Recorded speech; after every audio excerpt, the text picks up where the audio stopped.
I don't know if it's a Fury or a fanfic, but I'm going to tell you this anyway. It all starts from Chris's save file in chapter 1.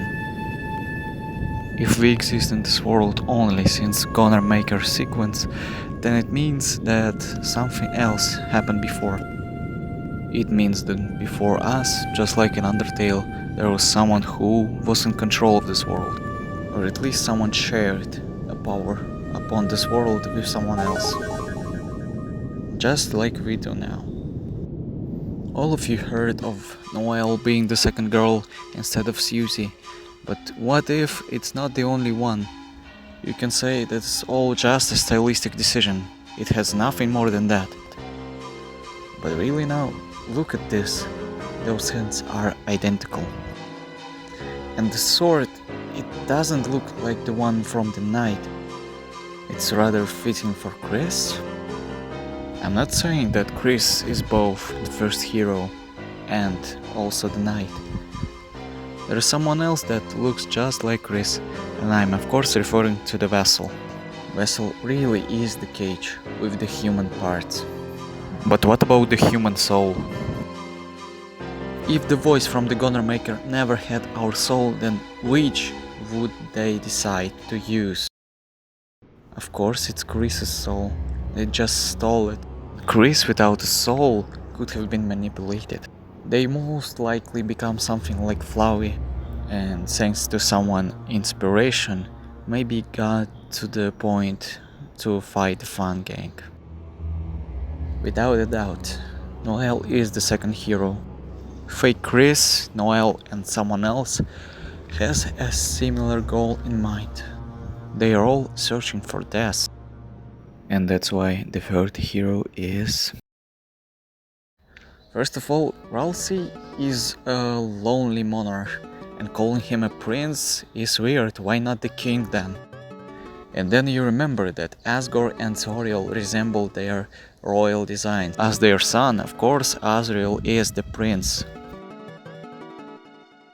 Now you know that every secret boss is somehow spoiling the parts from the future, and that means Gerson had this too.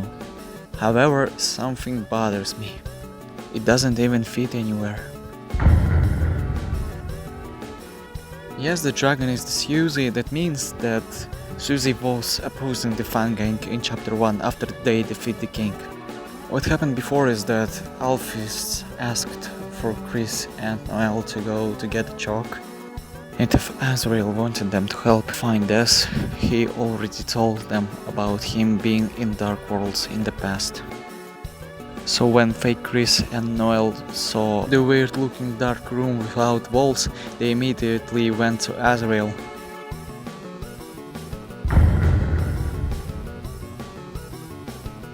A real soulless Chris would antagonize some sort of computer, you say? And the City of Shining, not some sort of high-tech or similar to this word. Just the City of Shining? There is at least one more place that I know that fits. And yes, it's a holiday manor.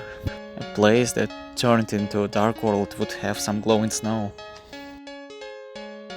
That's also a great way to show locations that are connected to Death and her disappearance. A real soulless Chris just to get the attention of the Fun Gang would trap Carol and threat the Fun Gang. Once again, just speculation. After heroes defeat the knight, they decided to split and find information about Death. No one tries to fight fake Chris until... I think it's a twisted sword. And also, the sword is made of the ring and the pure crystal. Perhaps combined, they twist around the mind of someone who uses it. And out of control, Chris starts getting stronger. There is something else important. First time you go to the S-Run games, you have no controller. But then, out of nowhere, it just appears, just like the sword. I think Fran and Gaster are working together, so it doesn't matter which of them. But when Azrael or Noelle came back, they immediately took the sword away. And for fake Chris it could be just like a feint. They don't remember slaying anyone. But once again, when fake Chris is alone, the sword appeared again, and there was no memories about that either. After clearing even more darkness, fake Chris goes to the second floor, which is the Ice Palace. There they found Noelle, and together they start freezing darkness. First you hit Noelle with the sword, and then she attacks into the same direction that sword does. After that they find a labyrinth, which is the vents, and appear in Northern Light, which is Des's room.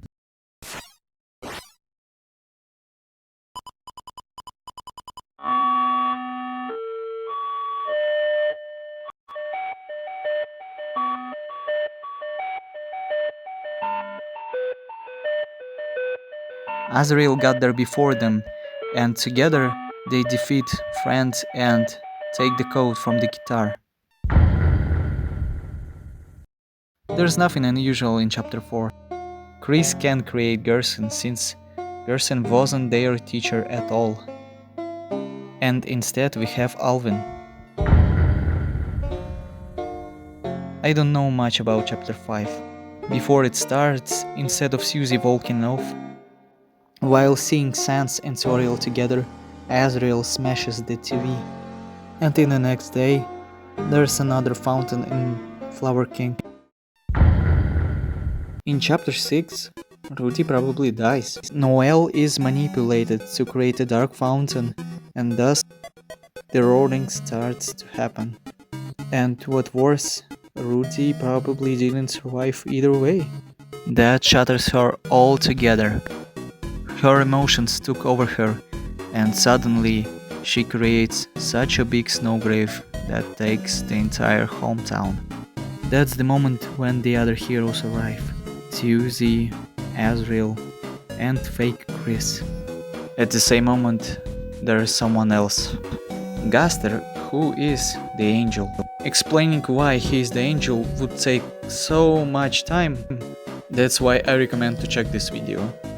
Gaster and Friend give Noelle the sword. Friend steals Chris's soul and gives it to Noelle. A part of Gaster's plan was to make two of the heroes very strong so they can stand against two other ones. So combined, Noelle becomes a very powerful being. The battle ends with Azrael and Susie being defeated. As the world crumbles, the being sees a save point and just out of pure instinct touches it. You wonder why level 1? What if roaring happened because they didn't know how to close the fountains? Chapter 2 and 3 are just probably one day. Then you have chapter 4 and the last is chapter 5, so yeah, it could be that all this time our heroes tried to find a way but really couldn't. They had such short amount of time and then the world was destroyed. And now another idea, another experiment is inside of the doctor's mind.